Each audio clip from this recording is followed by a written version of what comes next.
श्रीराम जय जय राम. श्री अनंतकोटी ब्रह्मांड नायक राजाधिराज सच्चिदानंद सद्गुरु श्री ब्रह्मचैतन्य महाराज की जय. जय जय रघुवीर समर्थ. श्रीराम. श्री ब्रह्मचैतन्य गोंदवलेकर महाराज प्रवचन 7 मे. देहबुद्धीचा त्याग करावा. मानाला कारण अभिमान होय. मी मोठा असे मनाने घेतले म्हणजे मानाची गरज लागते. हा अभिमानच भगवंताच्या आणि आपल्यामध्ये आड येतो. हा अभिमान घालवायला गुरु आज्ञेत राहणे, त्यांना शरण जाणे आणि त्यांनी सांगितलेली साधने करणे हे उपाय आहेत. पण ही साधने निरभिमानाने झाली पाहिजेत. हा अभिमान फार सूक्ष्म असतो. मी गुरु आज्ञेत राहतो, त्यांनी सांगितलेली साधने करतो, आता माझा अभिमान गेला हे म्हणणे सुद्धा अभिमानाचेच बोलणे होय.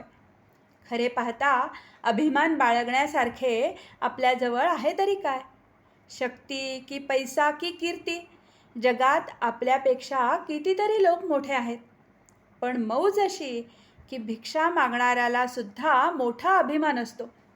मी अमक्याच्या इथे भिक्षेला गेलो होतो, त्याने मला हट म्हटले, तेव्हापासून त्याचा उंबरठा नाही चढलो मी, असे तो म्हणतो.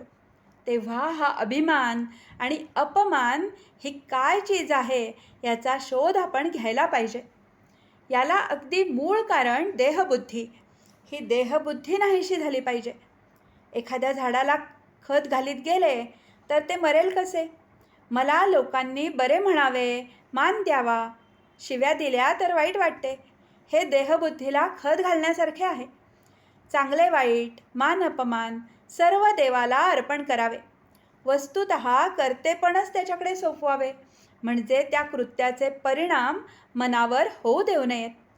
व्यवहारात थोडा अभिमान लागतोच, पण तो केवळ कारणापुरता असावा.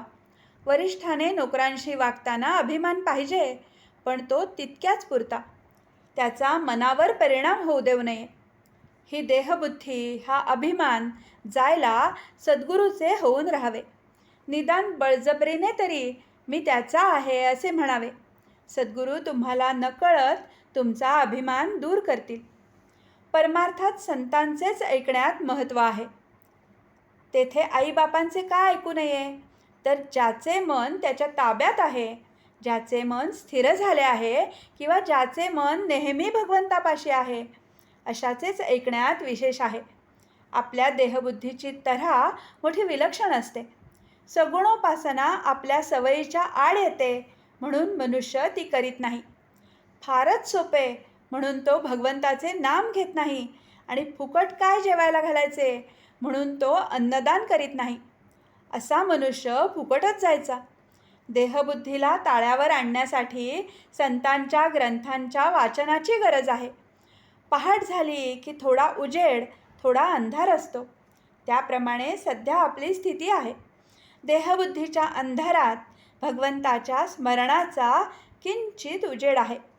हा देहबुद्धीचा अंधकार जाऊन पूर्ण प्रकाश दिसायला भगवंताच्या अनुसंधानासारखा दुसरा कोणता उपाय असणार? आजचे बोधवचन. मीपणाची आणि अभिमानाची पूर्णाहुती देणे हाच खरा यज्ञ होय. जानकी जीवन स्मरण. जय जय राम.